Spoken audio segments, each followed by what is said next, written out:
Welcome to Grow to Eat in the east of England. It's the beginning of March and we're still continuing with blustery weather and storms. We're going through our seed rotations and still bringing things on early on our hot mat.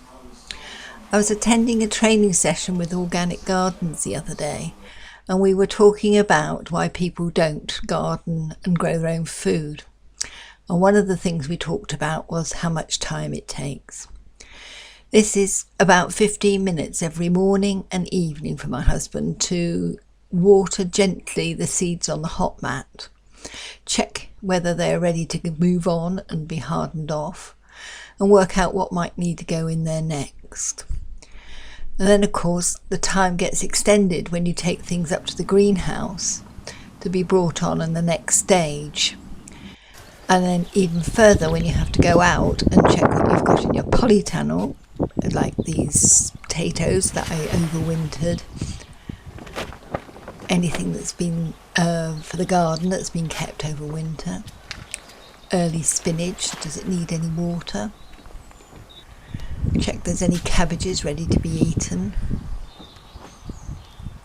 and then look after the seeds. We've had a few good days in March when we've been able to get outside and get on with things, albeit with hats and coats. We're making a squared wooden frame to protect the blueberries from muntjac deer that like to take the new branches off. We bought 8 hardwood uprights, and then we've got recycled some fence panelling and some odd bits of wood. By making sure it's vertical and flush, we can drape some nice netting over it and tie it all down. It's important not to leave any snaggy bits. While my husband's giving them blueberries some feed, I'm sorting out the netting. We use a blackbird netting, which is a diamond 2" by 2" mesh, which stretches really nicely.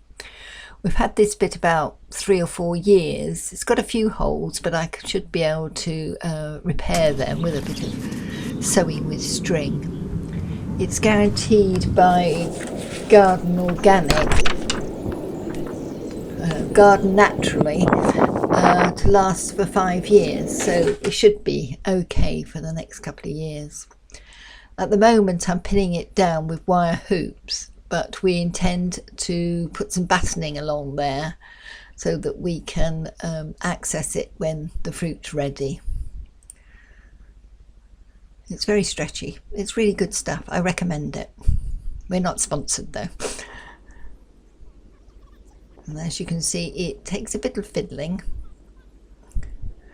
And I want to get it nice and tight and tucked behind the wood so that the lawnmower can run alongside, which will eliminate the need to go along and strim or do it all by hand.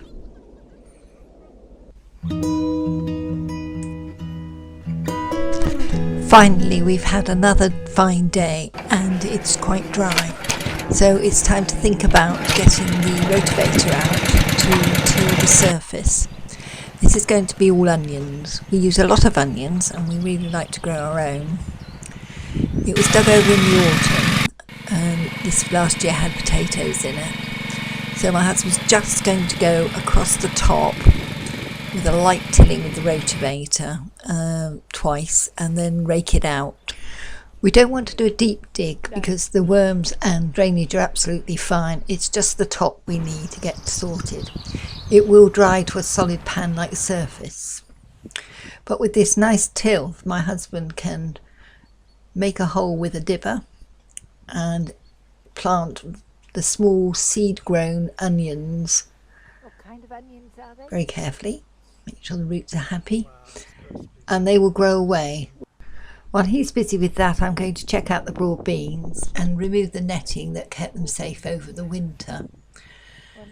There's been so many storms, they're quite bent and ravaged looking. So for the first time ever, I am actually going to stake each one, tie it up with string and see if we can get these nice flowers looking at the sun, ready for the insects. I don't think I've ever had to do this with broad beans before. And as you can see, by the time I finished, the wind had picked up again. Hopefully we'll get some more dry days as the grass needs cutting, and we are going to have a few problems to sort out next time round, mostly vine weevil in the strawberry bed. Hopefully this will be our solution. Thanks for watching. I hope you've enjoyed this video, and please comment and give it a like. Bye!